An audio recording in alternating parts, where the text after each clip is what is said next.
So let me go ahead and get started. Again, welcome everyone. Great to have you with us for our Kannico monthly webinar.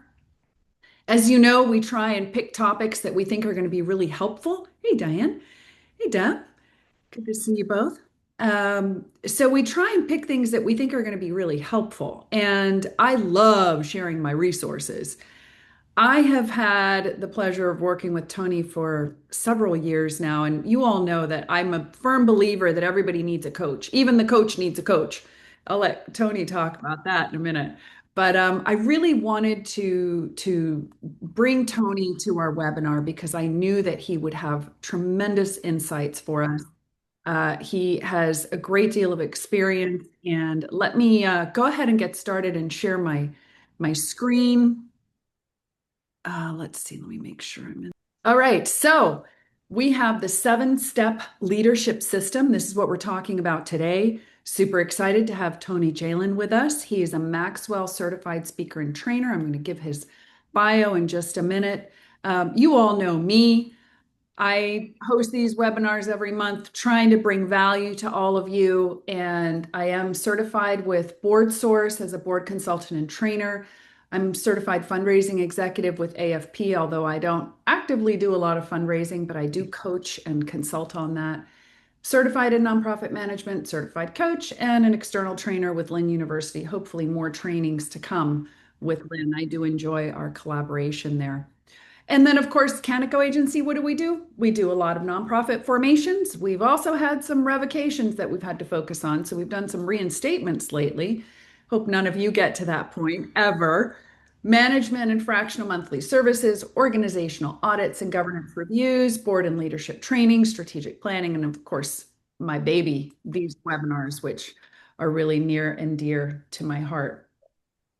All right, and I am going to just pause for just a moment so I can pull up Tony's bio.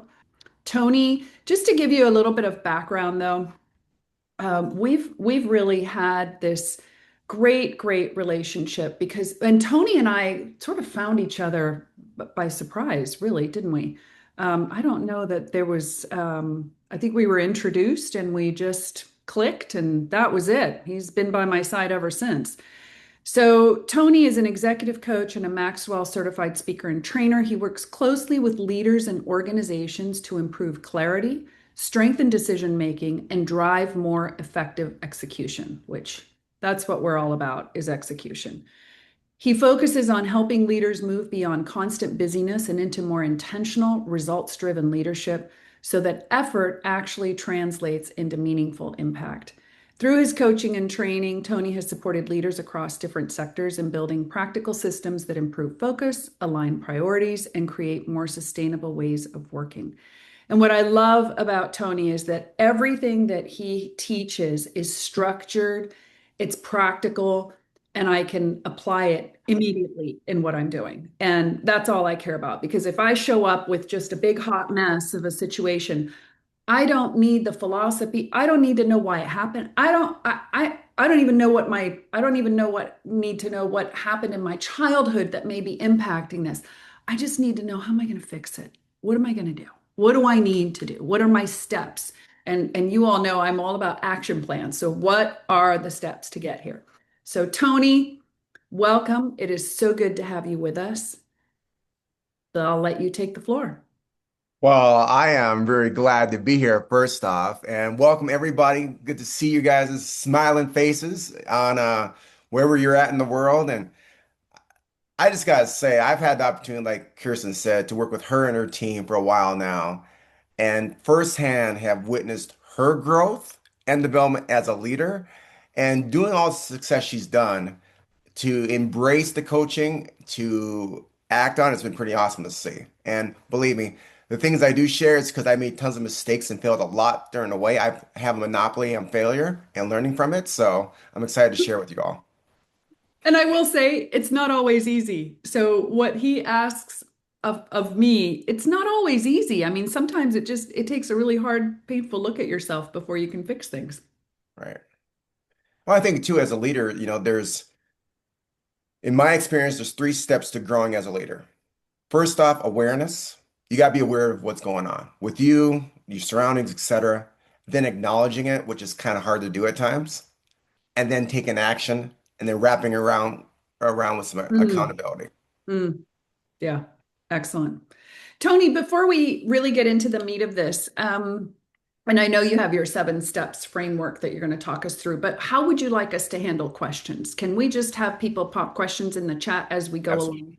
Okay, fantastic. And then as a reminder for everyone, we do love for you all to connect here, especially when you find out that geographically someone's right next to you, maybe in the Bahamas or maybe in Michigan. So please feel free to put your name and your organization and your state or country or location in the chat. We'd love to see that.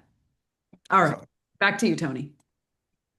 yeah, so people ask like, how did you come up with these different systems and frameworks? And I truly believe that all our results are based on a system, whether we're consciously following it or not. And I was at a point back in 2000 and let's say 2012. I was working 70, 80, 100 hours a week.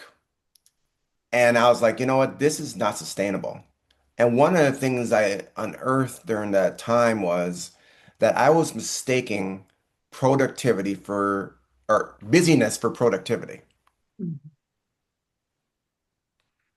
So I'm like, something's got to change. And the thing that really got me is when it was Halloween, and instead of going out trick-or-treating with my son, I was stuck in the office working Mm, till like midnight. And then him coming back in saying, Daddy, I missed you today. And I'm like, okay, this is self-induced behavior. mm, I gotta change. At that time, about 6 months later, hired my first executive coach. And it wasn't that it was like rocket science, what she was going through with me. She's worked with Richard Branson, Tony Robbins. And the things she was sharing wasn't rocket science. It was just being very intentional and focused. And I literally went from working 70, 80, 100 hours a week to 35 hours a week. And then, yeah, that was great at Eduardo. Yeah, it was huge. And literally 5 timesing my income and business growth. It was crazy how simple it was. But I just had to be intentional. So, a couple things there. You know that most of our attendees are nonprofit leaders. Mhm. Tell me, do you feel that the problems translate regardless of whether you're in a for-profit or, I mean, you run a nonprofit organization I too, do. Tony.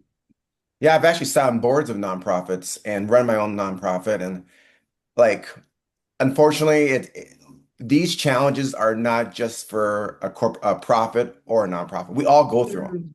Mm-hmm. We all go Mm-hmm. through them. Mm-hmm. And here's the coolest thing about being in an environment like this call. All of a sudden, you start hearing other people share the same problems that you're going through, and you realize, wait, I don't have a monopoly on this. I'm not alone in this. Someone Yeah. else is going through it. But again, like we all just got to Yeah. figure out the combination to succeed. Like you can have all the right numbers, but if you don't put them in the right order, you're not going to unlock that combination. And that's what Mm-hmm. this is about. Mm-hmm. Okay, great. So talk us through the steps. All right, so you're going to want to get yourself a pen and paper because Kirsten says about action, and I like making things actionable. And again, you're going to hear this and go, oh, this is so simple. I've heard this 1,000 times. Well, just because you know this question is, are you doing it? Right? May I share your newsletter really quickly, just so Sure. everyone has a visual? Sure. Okay. All right. So this is what intrigued me. This is Tony's newsletter, and he says, "Is it possible to get 10x results from your to-do list?" And so this is the 7 step framework that we're going to be going through. So I just wanted you all to see that, this is something he puts out in his newsletter, and I devour this information. All right. So I think I like interaction, and everyone has the chat box in here. Mm-hmm. Um, has anyone ever had a day like this? You felt you were busier than busy. Like your hair was on fire, and at the end of the day, you look back and ask yourself this question.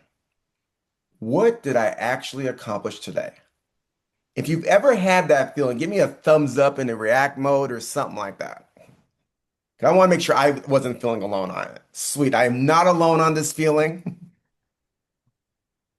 But can I just say that my default is to make a list of like minute tasks and then check them off. And so, in a way, I feel like I'm sort of tricking myself that, oh, but I did get a ton of things done. Oh, you did get a ton of things done. Absolutely. It's called I'm going to take the tasks, which are actually the easy tasks, to make it feel like I accomplished something. But the question you got to ask yourself is my efforts get me closer to my goal or further away from my goal?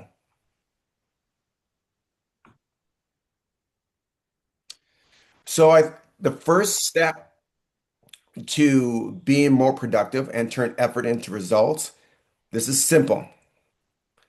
Number one, you got to write everything down. Do a brain dump.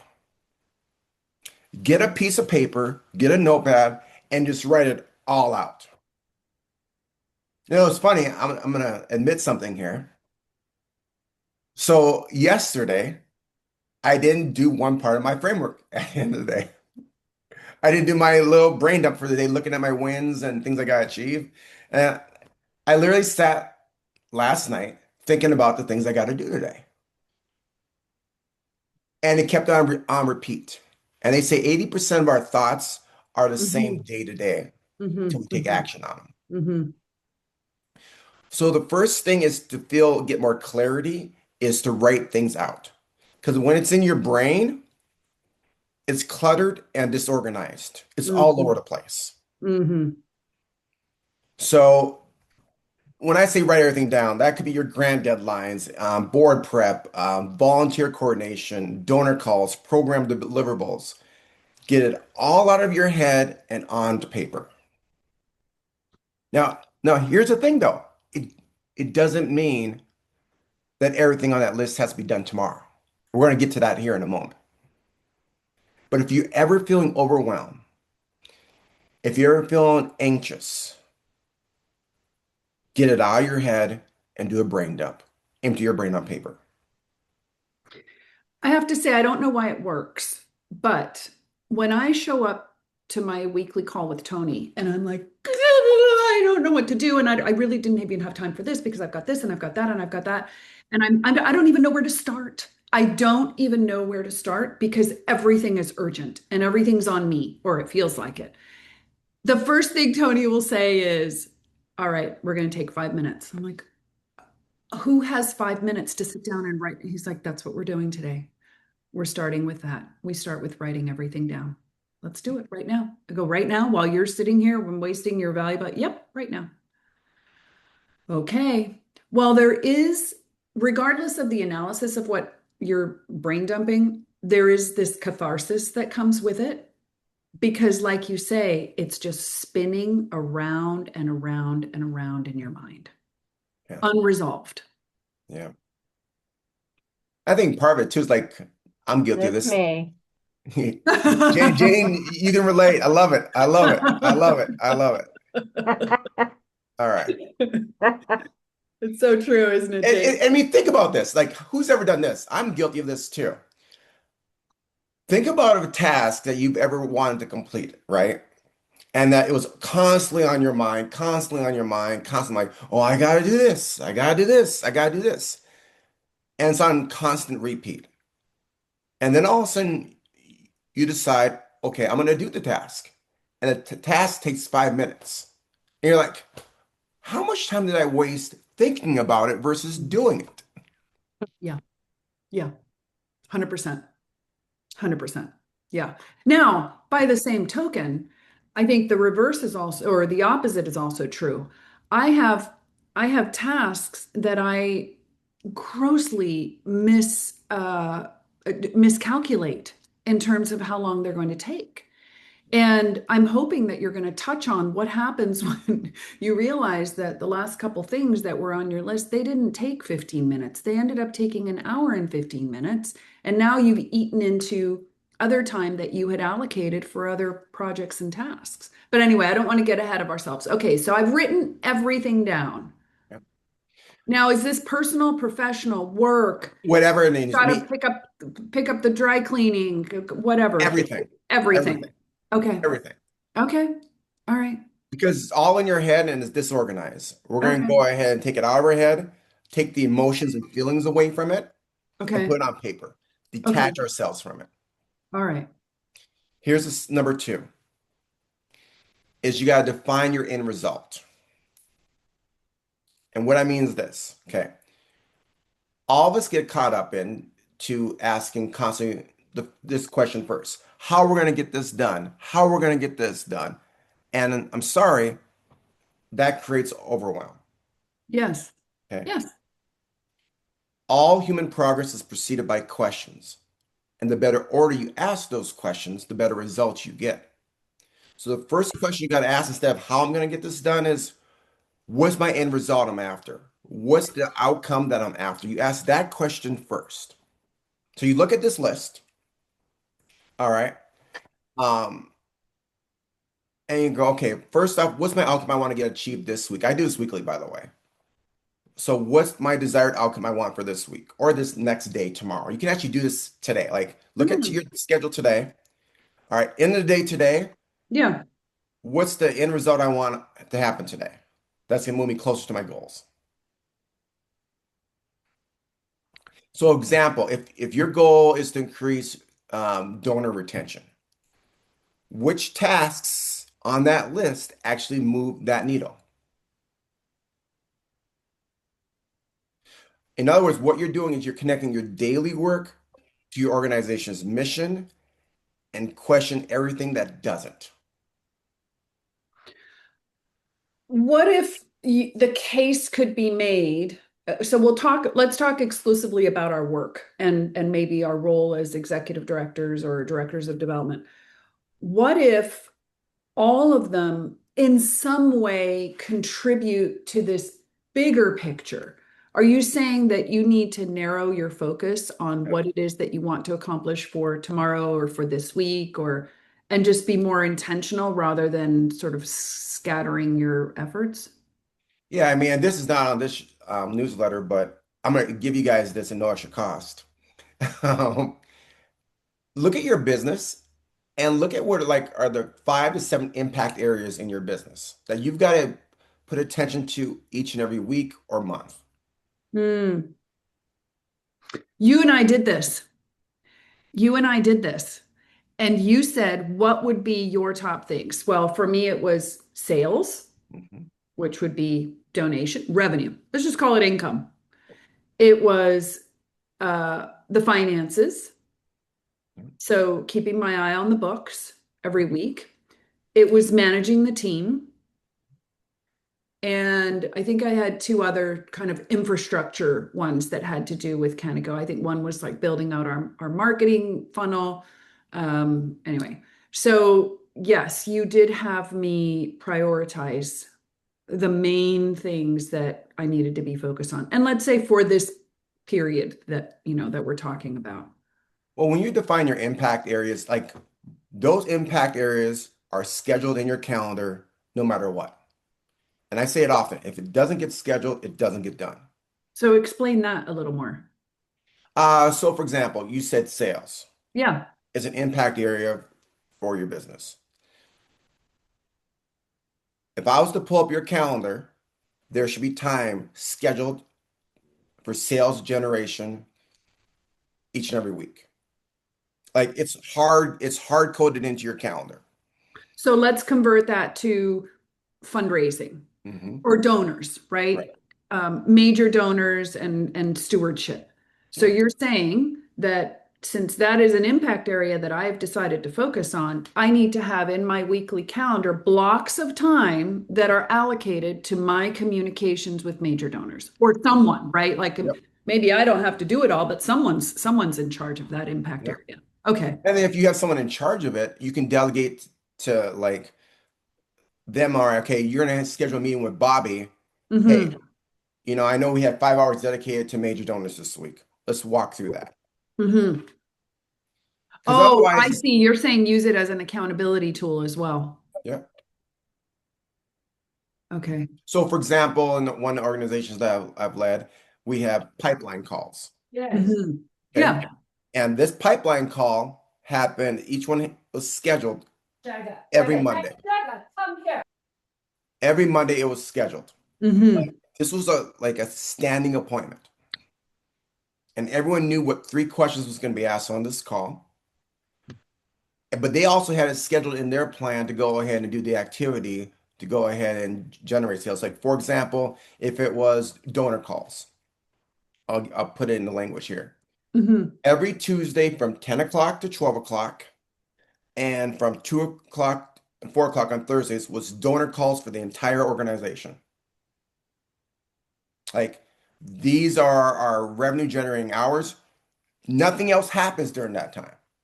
Now, these steps I'm going to talk about as we go in here, they're very simple, but you've got to be disciplined with it. And I'm telling you what, when you get disciplined with it in Mm-hmm. organization, you have less got a minute calls. Hey, Jane, you just got a minute here. Oh, no, wait, 10 o'clock to 12 o'clock is donor calls. I would literally see emails from people during that time that weren't pertaining to this. I'm like, oh, has something changed in the calendar? Because you're supposed to be working on donor calls, not Right. sending me emails about operations. Right. Wow. So going back to the list here, so you got to define your end results that you're after. Mm, And the question I'd ask you guys too is this, like when you think about your impact areas and the outcomes you want, has this been communicated with your team? mm-hmm. Because as leaders, I'm guilty of this. I put sometimes too much on my own plate, even though I have very capable people on my team who are Mm-hmm. willing to step up and Mm-hmm. carry that torch. Mm-hmm. So here's the third thing you do. Okay, you look at that list, that brainstorming list you did. And what you do is you batch those tasks together. So, for example, you said, I got to call Bobby as a donor, Sally as a donor, Sherry as a donor. All those on that big list that you just brain dumped should be underneath donor calls. Mm-hmm. Okay. Mm-hmm. I got to eat. I literally, if you look at my plan on my daily action plan, I have my email category. Everyone I got an email goes underneath my email category. So what you're doing is you group similar activities together because you're already in the flow of that activity. So talk about this context switching. What is that? What does that mean? Does it mean just shifting your focus? Yeah. Why Because is here's that? what happens. Why does that kill productivity though? I mean, aren't we Why? all proud that we can like multitask? I can do seven things at a time. Maybe not really well, but Well, I'm gonna do have it. We're gonna have some interaction real quick, and I know some people are not on camera, so we can only the ones who are on camera can look funny right now. We're gonna watch. We're gonna do a little exercise real quick on multitasking. All right. I believe I'm gonna do this exercise correctly.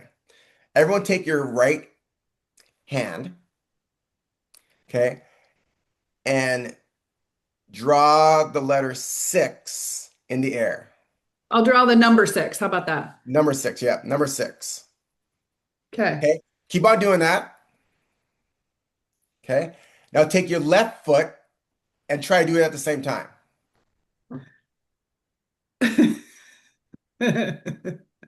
Oh, I don't know. I No, no, both at the same time. Okay, so some of you may be able to do it, but to do them both at the same time, it took a little work, didn't it? Mm, The same thing applies to our focus. Where our focus goes is where our energy flows to. mm, that's And good. the amount of the population that can actually multitask is like this much, this much. They've done studies on it. They did studies on it. So, but here's the funniest thing is like when I'm in my email sprints, I have it scheduled in my calendar when I do my emails. Mm. I will literally have people call me because I just sent them an email. Hey, you just sent me an email. They're calling me. I do not pick up that phone. Even though you initiated the communication with your Correct. email. Correct. Why? Because it was not in your that block of time. You said you were going to answer emails. Yeah. Okay, I have a question on emails. Mhm. What's your philosophy on the timing and responsiveness to emails. So, how long before what's the window for a response?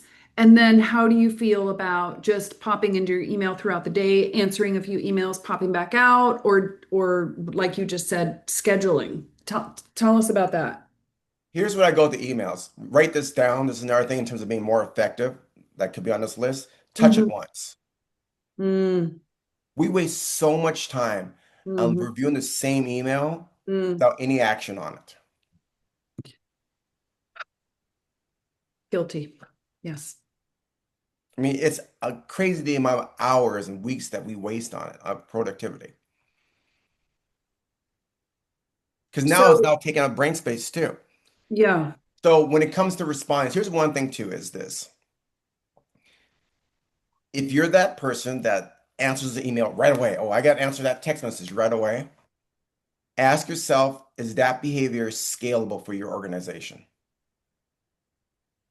Because Hmm. you're also training those people Hmm. that are Hmm. sending information to you. Hmm. True. True. As far as availability and accessibility. Yeah. Yeah. Yes, that's true. I notice that with weekends and nights. So the more responsive I am, the more people use that as a mechanism to communicate, whether Right. it's texts or WhatsApp or email. I used to be that person who would be like, I was Johnny on spot. Like, here's another tip for productivity. Okay. This is me. My phone's on silent, Mm. not vibrate, silent. Oh, wow. Here's, I want to be productive. I want to get more stuff done in less time. Yeah. When I went from, like I said, 70, 80, 100 hours a week down to 35 hours a week, Yeah. it's because I guarded my time. Mm. Because if I wasn't guarding, like, think about this. Whenever you say yes to something, Hmm. you're saying no to something else. When I was saying, when I do my brain dumps, right? I want, Hmm. one of the benefits of it is being more present with my family. Yeah. When I would do a brain dump at the end of every day, it's like me closing the cash register, closing the door. Mm. Closing up shop for the day. Yeah, because Yeah. I want to be present. Yeah. So I can tell you right now, that's a big problem. And I'm sure I speak for most of us here. That is a big problem. And it has gotten worse since we had a pandemic and everybody became accessible on at home and virtually. And that is a very big problem. Boundaries on our work time, on our productivity, and being able to separate so that you can be fully present. And I don't like this work-life balance and all because I don't know that there is such a thing. But I do think it's a problem for a lot of people, including me, to be able to put some separation and then be fully present for the people that we need to be present for. And part of it, I'm going to speak for myself. I think part of it is overcommitment. And sometimes I think, well, could good get the job done instead of excellent? Like, does it have to be perfect? Do I have to? But the other part of it is this sort of obligation. And here's Alex asked, what if answering emails right away is a part of organizational culture? You So know, that's I thought interesting. that's a fantastic question. And I think one thing I could put on there as a disclaimer is the role like a customer service reactionary type role. And I'd be wondering, like, what does that mean? Like, Alex, I'm gonna ask you this question. Are you the leader of the organization or are you someone else in a different capacity in that organization?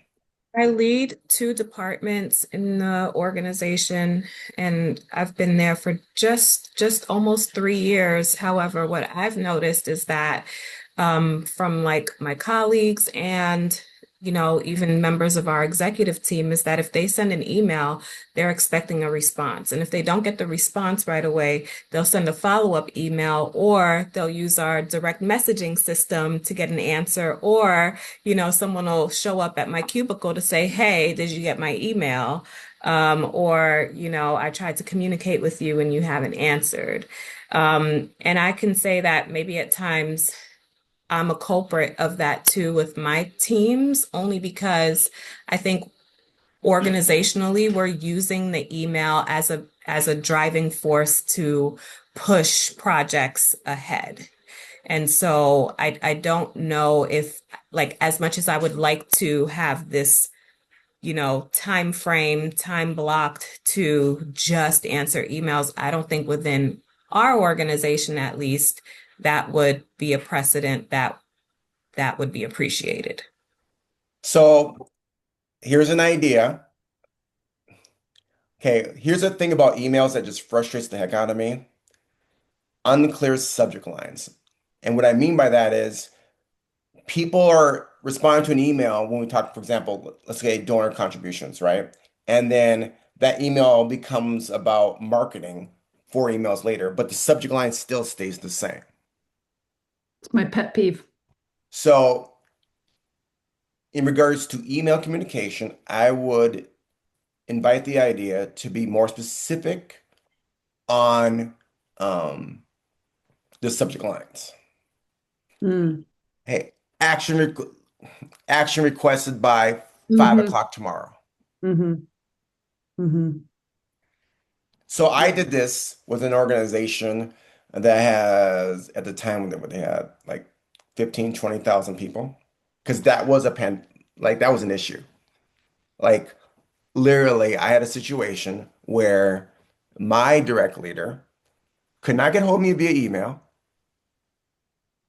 texted me, and then texted one of the people that report to me, you know where Tony's at? Yeah. And that was a Friday evening. Mm. Mm. So I try like, all right, how do we go ahead and like lead up and lead down, lead sideways?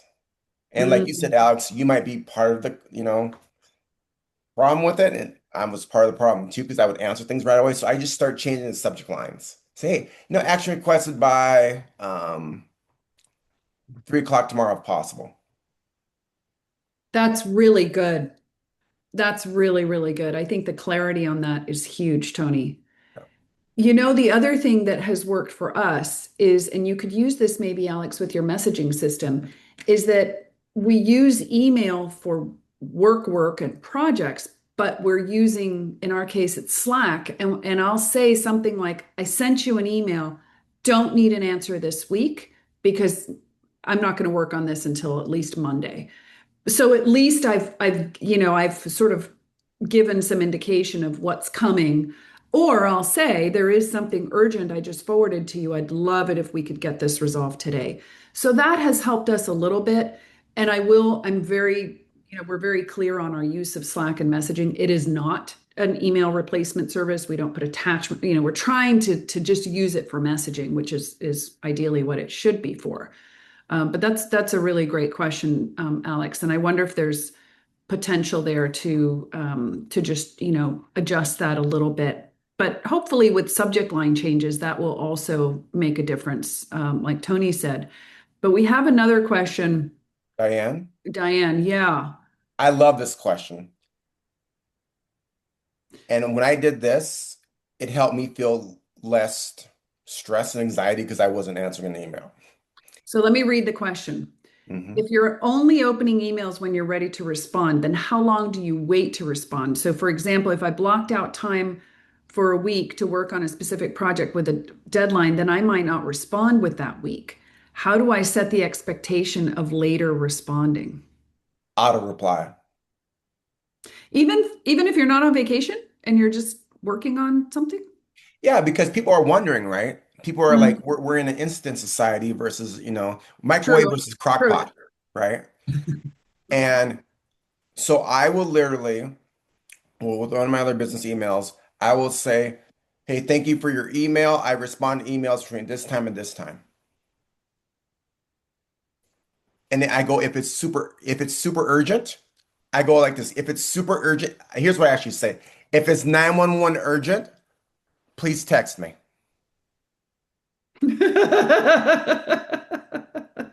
Only if it's 911 urgent. Right. That's pretty funny. That's pretty funny.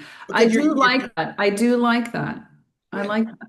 Because you know what it does? It creates space for me. Mm. Hmm.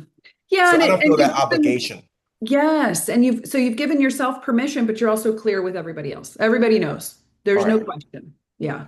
I Wow. did it to the extent even my voicemails. I did a system called Umail. And I would say in a meeting from this time to this time, like they call and they would receive that message. I became hyper intentional with my priority management, not time management, priority management. What was it that prompted you to put these systems in place? Is it because you were managing the 15 to 20,000 people, or what was it? An organization of that size? Is that what prompted it? Well, yeah, because like I said, like I did an audit of my time. And Mm, I would take so many, hey, do you got a minute, Tony? Do you got a minute, yeah. Tony? Yeah. And I would like see a text or email from someone and I feel like anxious, like, oh, I gotta get this to them, but I knew I didn't Hmm. have time to do it. Hmm. And I think one of the issues was is that when I was working all those hours, we took an organization and grew exponentially in a couple of years, then we hit a plateau. And then that Halloween with my son, and then that situation with my direct leader, I'm like, how am I part of this problem? Hmm. Hmm. So I'm like, part of the issues with, you know, the godliness is my lack of communication That's right. and setting expectations. That's right. So that's how this came about. Now, once you get dialed into it, your team starts doing it too. Like Mm. I'd have 10 o'clock to 3 o'clock was golden hours. That's productivity hours. Yours, Yeah. only yours. Yeah. Uh-huh. My whole team was that way. So I had like Okay, so 25 everybody's employees. doing their hard work between 10 and 3. Yeah. Hmm. And like I stopped having people call me randomly for things that they could have figured out. Okay, how did you do that? I asked them, hey, thanks for coming to me with it. What have you done already in regards to this? Yeah, that's really good. Yeah, what have you done with this? Yeah. Well, I haven't done anything. Well, okay, if you were to do something, what would you do with this? If you were to. Right. I mean, it's not that like I don't want to be able to answer people, but I also want to empower people too and equip them. Sure. Yes.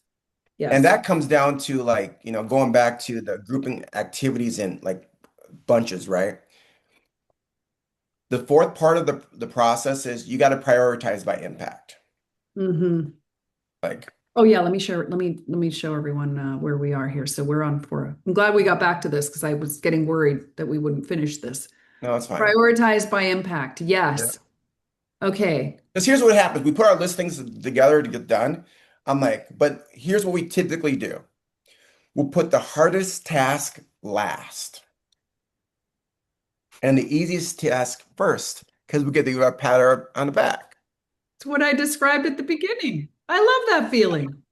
Yeah, always eat the frog, right, Deb? Absolutely. I would put a little ketchup and mustard and a little pepper on it. Because here's what I think is like, you might have your schedule. We're going to talk about this in time in a moment here too. But once you prioritize it, um, and I said this in the newsletter here, when you go ahead and check off the easy tasks, it feels good. But it leaves your most important work vulnerable to the inevitable 911 urgency. So I was going to ask you about how do you fit in that 911? Your boss says, I'm going to need 45 minutes with you. We've got this situation happening, or this has happened. How do you fit that all in? But I'm starting to get the picture here with what you're explaining, that if you're focused on the harder things first anyway, at least you've made headway Right, if you have to stop. right. If you're working on your easy tasks and you have to stop, you haven't even chipped away at the bigger thing. Mm. Mhm. And the thing is too, is that you don't schedule, and we're going to get to this in a moment here. You don't schedule your day so tight that if something goes off the rails, it blows up your whole day. Well, I do schedule in buffer time in my time. Like I literally look at my calendar and I have times for buffer times scheduled in. so what does that mean? That means like not back-to-back meetings. It means you've put time in between or Yep. tasks or Yep. I put time in between. Like, well, what if your Calendly link just has like block after block after block of time available? so so that's a great question. Who sets up the Calendly link? You see why I get challenged by this man when we work together? Kirsten, who sets up Calendly? Who's in charge of it? Who determines what your availability is? That's why I like working with Tony because he really makes me question everything. Okay, so Thanks. it's in my hands, All right, basically, is okay. what you're So saying. now you got all your priorities listed out. Okay, so Yeah. follow these steps. So you did a brain dump, Yep. all right, and then you How figure out, long okay, do we do what's the brain dump for? Eduardo was asking, is it just until you get everything out of your mind? yeah, you'll feel it literally. Like if Oh, I took a video of you and at the beginning of the brain dump, then afterwards, I promise you I would see a difference in your body language. wow. Okay. So you did the brain dump, you figure Yep. out, okay, what's the end result I'm after? What's the result that I'm like, okay, here's what I got to have happen. You Yes. put your activities in batches in similar groups. Yes. You prioritize it by impact. Like, Okay. how really important is it for me to get this done today or this week or whatnot? Mm, Now, here's what people typically skip. They go ahead and all right, they prioritize by impact and they right away go ahead and schedule it. Don't do yeah. that yet. The next thing you do is you're going to put next to each little batch how much time it's going to that you feel is going to require to do that all. Mm, Because here's what people do. They put this to-do list together for tomorrow, but if you actually marked off how much time each task is going to take on that to-do list, it's 24 hours. You set yourself up for failure right away. mm, true. And this is the step that most people skip. So you're saying if I've said, okay, I'm going to review the finances for Kannico, and I know it's probably going to take me a good 90 minutes because maybe I haven't done anything since January. That's very different from me just saying, review the finances for Kannico, get on my schedule and say, oh, here's a 20-minute slot. I can fit that in Right, because it's not practical and it doesn't make sense right, and it's not going to work. right. And How that's do when we lead to frustrations. So This is how do you figure out what the bigger, I guess it depends on the time it's going to take. Okay. And the priority, right? Because we said we were going by impact. Okay. So if I take the 5 to 7, 3 to 5 things that have to happen, they're high impact every week. Those are the ones I'm looking at first at right, scheduling. Okay. right. Because those are the ones that can move you the needle of your organization. Right. I mean, I see it often. Like for me, I've gotten to the point, and people might hear this, be like, "Oh man, it seems like a lot." And I go, in the beginning, it might take time to put your system in place, but once it's in place, your productivity goes up. Like I have for me, if it's a money revenue generating activity, use the color code green for it. So if I look at my calendar at a glance, I'm like, oh, this week I had 5 greens. Great. Oh, wait, I went 2 weeks without any green activity. Uh-oh, I got to readjust. But that's a time for another call though. Um, I think it's so critical because you've said to me, and again, we can translate this easily to fundraising. Kirsten, if you color code and you know that sales are reds, right? How many sales calls did you have this week? It is so easy for me to look at that and say, "Oh my goodness, I only have 2 on here. I I'm falling behind." Or great, Tony, I've got 5 on my calendar and so I'm moving people through a pipeline, but it's very interesting because psychologically there is this easy reference. And I would say again, if we go back to donors and our interaction with donors and our donor stewardship or working on grants or whatever it may be, I think the visibility of it is really helpful. and just organizing. Is this an internal meeting? So it's blue. Is it an external meeting? So it's yellow. I mean, even those simple tricks can make such a difference. I used to have so many internal meetings, and I asked myself, why? Like I literally had, so think about this. At one time I had in one segment like 23, 24 employees. And every other day I'd have a one-on-one with each of them, 15, 20 minutes, because we're built in the build mode. Hmm. And I'm like, why am I doing this? I'm like, let's just do office hours. Everyone answered two questions, boom, we're done. They liked it because they got back more time in their schedule. I liked it because I got more time back in my schedule, and we still got better results. And I think that's where number six comes into play. Once you assign the time to each task, now you got to open up your calendar and put it in Hmm. your calendar. Hmm. If Hmm. it's not scheduled, it's not going to happen. If it's not documented, it doesn't exist. I love this office hours idea. Mhm. You Just got to being have it. available a couple times a week, being available for 30 minutes, 45 minutes, an hour, just saying, I'm here. If anybody has anything they need, if they want to check in, drop in, have a question on something, that's huge. And you'd be blown away because initially it was like just a few people that showed up for it, Yeah. and then more people showed up for it. And it was just like, it was more organic, the collaboration, the ideas. Well, Um, that's the other part of it is that sometimes the scheduled part isn't at the time when you're feeling the most right. creative or productive or whatever. Yeah. That's amazing. So let me ask you, I know we have number seven to talk about, but all of these skills and implementation of these. So if I'm a leader in my organization, how can I start to bring this to the other people that I work with? Is it modeling behavior or what other tips do you have for that? I would give three suggestions. Number one, do it yourself. Okay. Do it yourself.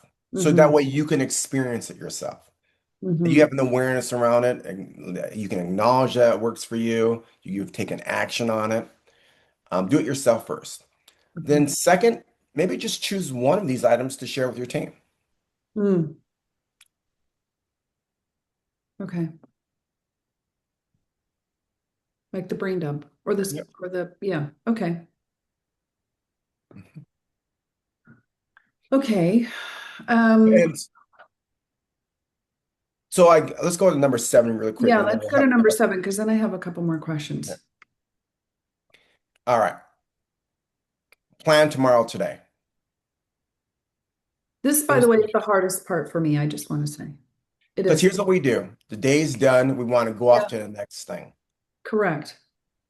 When you do that, it's like leaving your cash register drawer open for everyone to go ahead and do stuff with. Mm. I want to go and close out my day at the end of every day. And here's how you do it. You ask yourself a few questions. Number one, what were my wins today? Like, in other words, how did you do in regards to your plan for today? Mm. Two, what were my challenges or Hmm. questions that I might have? Number three, what's my desired result for tomorrow? Wow, that's a good one. Yeah. And after that, I put my schedule together. I literally repeat steps one through six. I am telling you, initially you might spend more time with it. Hmm. Um, but that 15, 20 minutes you do each day after that, you will feel more certain. You will feel more organized and on point. Less things will fall through the cracks. And you will feel more proactive versus reactive. I tell you, this right here, I had my whole team do at the end of every day. What were your wins for today? What were your challenges, questions? What's your desired results for tomorrow? At the end of every day, my team would send me an email on it. I learned so much about my team Mm. Wow. They're sharing this with you? These three the masters to the three questions. What are my wins and challenge wins for today? Challenges, questions, and what's my desired result for tomorrow?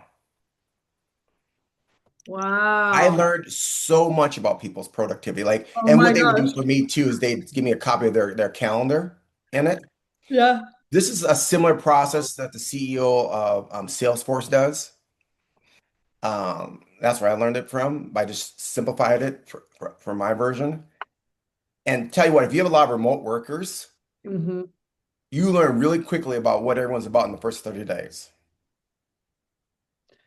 Because Wow. all you keep on doing is respond to that same email every Yep. day, Yeah. each month. And here's the coolest thing is, say, for example, you got someone that's driving donors or whatnot, and they have a really kick butt month, 2 months, 3 months, they're like on point, they're getting the results in. And yes, accountability is best, Eduardo, because people are taking personal ownership of it. Mm. And I had a rep, his name was Kevin. In the beginning, he kicked butt, took names and numbers, and all of a sudden, it was a slow dive down. And he goes, Tony, I don't know what's going on. I feel like I'm doing everything like I was in the beginning. I go, let's find out. Pull up your daily action plans for the first 120 days. I go, I want you to review them and tell me what you see versus now. He went back. He literally texted me that night. I answered him the next day. And he goes, I am no longer doing my prospecting in the mornings. I've been doing them in the afternoons, scheduling in the afternoons, but I haven't been doing it. I got to go back to doing it in the mornings. Boom. Because the day would get away from him and he couldn't get to it. Yep. Holy moly. But again, if it's not documented, it doesn't exist. If there's no paper trail, we don't know what it is. Like success leaves breadcrumbs. Wow. Okay, what's an action plan? Is that basically what we just did here with the seven Yep. steps? Yeah, Okay. 7 steps. And then, like, really at the end of every day, And then what at were the my end of wins for every, today? okay. What were my challenges? Hmm. Um, And what is, challenges or questions that I might have. yeah. And then thirds was my desired results or outcomes for tomorrow. Because now you're working with intention. Hmm. Hmm. All right. Questions.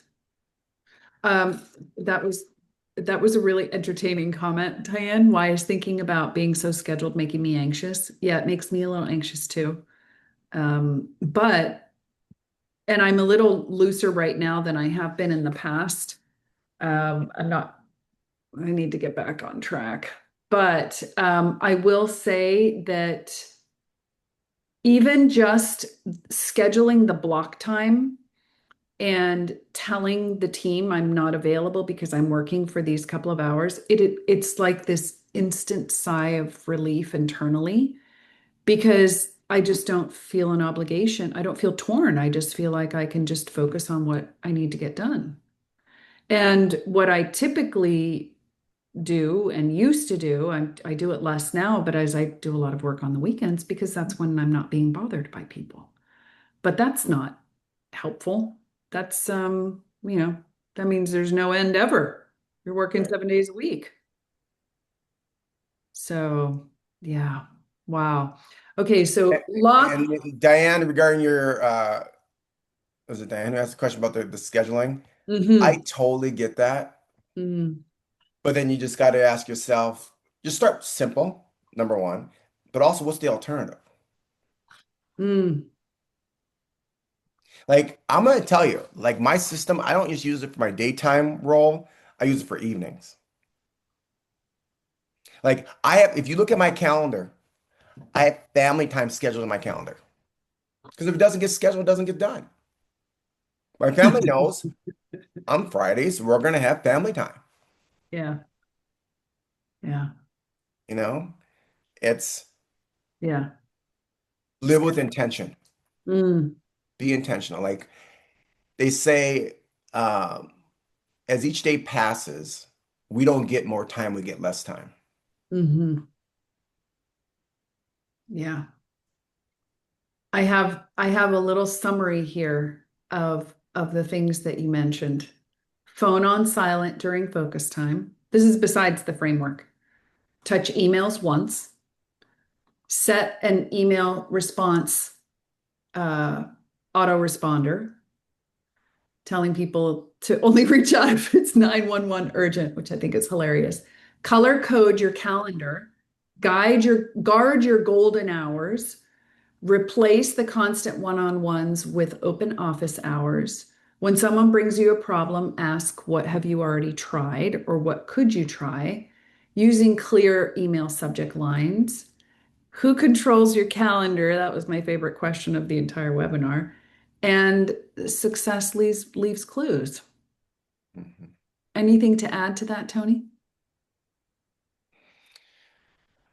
I would just say that this is simple, yet it takes discipline, determination. Okay, if we can leave today and start with one thing, if you could just tell everyone here, just do this one thing, what would it be? Close out your day. Uh-huh.